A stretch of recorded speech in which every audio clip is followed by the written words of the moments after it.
Buongiorno a tutti amici di mattoscacco.com e ben ritrovati come al solito in questo nuovo video. Oggi altra partita commentata, esaminiamo la partita fra Petrosian contro Pac-Man, quello del videogioco, quella palla gialla che mangia. Vabbè, brutta questa. Andiamo a vedere questa partita che è stata svolta nel lontano 1961, ma assolutamente una partita moderna. Petrosian col bianco apre con cavallo F3. La risposta del suo avversario C5 è uno scontro fra gran maestri, quindi una partita sicuramente di altissimo livello. G3, cavallo C6, alfiere G2, G6. L'idea sia del bianco che del nero è quella ovviamente di sviluppare l'alfiere in fianchetto. Ti ricordo che l'alfiere in fianchetto è un alfiere che vale di più rispetto a un alfiere non fianchettato, di conseguenza cerca di non darlo via così facilmente. D3, aprendo anche l'altra diagonale all'altro alfiere, e 6. Qui uno si aspettava probabilmente D6, aprendo la diagonale all'alfiere campo chiaro. Qui il nero gioca E6. L'idea è molto semplice, è quella di fare spazio allo sviluppo del cavallo di re, poiché in F6 avrebbe ostruito il proprio alfiere in fianchetto. Il bianco procede i suoi piani con E4, quindi questa diagonale è sempre libera e in futuro ovviamente dopo che questo cavallo si sarà spostato insomma dove si vuole, si spingerà F4 con un buon attacco contro il lato di re. Cavallo in G va in E7, torre in E1 per supportare l'avanzata di questo pedone, e arrocco è stata una imprecisione poiché permette la spinta in E5.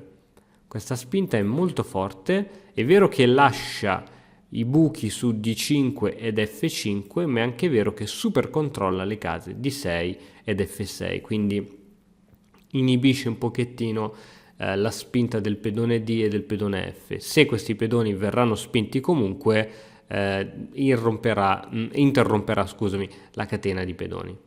D6, infatti, il pedone D non potrà più accoppiare al pedone C poiché il bianco riesce a cambiarle.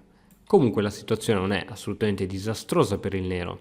Il bianco deve trovare un modo per portare a termine in modo corretto il proprio sviluppo. Decide di giocare cavallo in BD2. Questo cavallo in effetti è molto attivo e può creare problemi sia da E4 che da C4, sempre sulla donna, oppure se si decidesse di minacciare il pedone in C, il cavallo può andare anche in B3. La donna in modo preventivo va in C7, cavallo in B3 attaccando su questo pedone. Segue cavallo in D4. Il cavallo è super piazzato in D4 poiché è sostenuto sia dal pedone che dall'alfiere in G7. Un'altra continuazione possibile era quella di giocare B6 con l'idea di fianchettare l'alfiere in questo modo e avere comunque una buona partita. Ma torniamo alla nostra partita, siamo arrivati col cavallo in D4. Adesso qual è l'unico pezzo che manca da sviluppare? In realtà ce ne sono due, c'è l'alfiere e c'è la donna. Partiamo dall'alfiere che viene messo in F4 minacciando la donna. Ovviamente non si può spingere il pedone poiché questo pedone è attaccato da 3 pezzi, quindi questo pedone è attaccato 3 volte, una volta dall'alfiere, una volta dal cavallo e una volta dalla torre, mentre sono solo 2 i pezzi difensori, tac e tac. Dunque questa spinta non si può fare, la donna si deve spostare e si sposta in B6. Da B6 la donna non è particolarmente attiva, l'unico attacco che minaccia è la cattura su questo punto B2, però non fa particolarmente paura. Vediamo Petrosian come decide di agire adesso. Decide di giocare cavallo in E5. Questo cavallo è molto ben piazzato. Ovviamente non si possono giocare spinte di questo tipo per scacciare il cavallo, altrimenti la posizione del proprio arrocco si indebolirebbe parecchio, e questo cavallo inoltre può minacciare la donna via C4. Segue questo cambio di cavallo e ora, prima di catturare, tra l'altro, con quale dei due pedoni cattureresti? Col pedone C o col pedone in A? Col pedone C otterresti questa situazione, col pedone in A otterresti questa situazione. Ovviamente la risposta corretta è col pedone in A, poiché non rompi la catena di pedoni e apri la colonna per la torre. Ma prima di fare questa, Petrosian si assicura di rompere le scatole alla donna avversaria, che si sposta in B5 e adesso A per B3 e libera la colonna per la torre, che può entrare in azione. Per evitare ciò il nero gioca A5. Ok, siamo arrivati ad un buon punto, abbiamo i pezzi attivi, guarda gli alfieri del bianco come sono attivi, a differenza di quello del nero che c'è solo questo attivo, l'altro è totalmente inattivo. Questo cavallo è molto forte, la torre ha una buona diagonale, dunque la situazione sta facendo veramente interessante. Viene giocata ora alfiere D6 con l'idea di attaccare questo cavallo e allo stesso tempo inchiodarlo, poiché c'è dietro la torre. Mossa difensiva alfiere in F6, che però è, come si dice, un palliativo, nel senso che l'inchiodatura c'è sempre, il cavallo comunque non può togliersi poiché dietro c'è la torre. Donna F3, la donna inizia a farsi minacciosa, si porta verso il re avversario e attacca questo alfiere, che a sua volta difende questo cavallo, che al mercato un topolino mio padre comprò. Vabbè, questa la capiranno in pochi. Re in G7 per difendere questo alfiere. E adesso c'è una mossa molto interessante. C'è una mossa molto interessante. Dopo, a fine partita, ti dico anche che cosa si poteva giocare qui. Qui Petrosian gioca torre in E4, con l'idea di portare questa torre in gioco, probabilmente in questo modo, o comunque per lanciarla contro il re o per controllare semplicemente la quarta traversa. Su torre D8, ora ti do 10 secondi, ma probabilmente te ne servono 50 per trovare la mossa che gioca Petrosian adesso col bianco.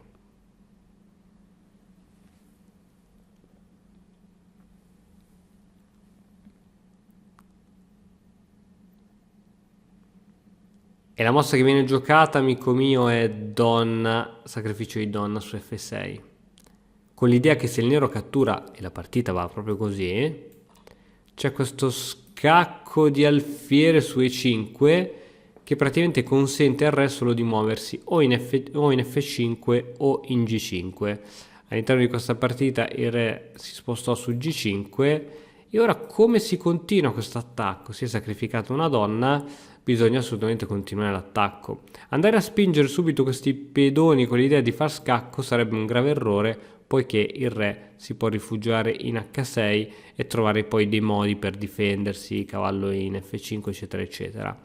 Mentre bisogna giocare prima alfiere G7, creando così una rete di matto, cioè il re non può più indietreggiare su queste case scure e fra poco prenderà il matto, solo un matto in 3-4 mosse sarà matto, ed è su questa mossa di alfiere G7 che il nero abbandona, nonostante in vantaggio di una regina. Certo, c'è la regina di vantaggio, ma è totalmente fuori dal gioco. Questo pedone ostruisce alla donna di riuscire a rientrare velocemente per salvare il proprio re. Questo alfiere è fuori gioco, questa torre è fuori gioco, quest'altra torre è fuori gioco, questo cavallo è in gioco ma non fa una mazza.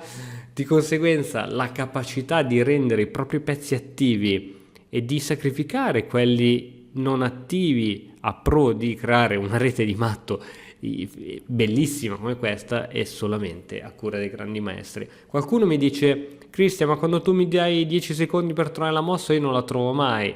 Non è un problema, ragazzi, queste sono partite di grandi maestri. Sai cosa vuol dire? Vuol dire che questi hanno un punteggio di 2005. Se io su chess.com ho un punteggio di 1000 e questi hanno 2005, è normalissimo che noi queste mosse non riusciamo a vederle, ok? Solamente con tanto esercizio, tanto allenamento, esercizi di tattica, continuare a vedere partite, studiare, pian pianino inizieremo a vedere sempre di più queste mosse, ma è una cosa che si ottiene col tempo.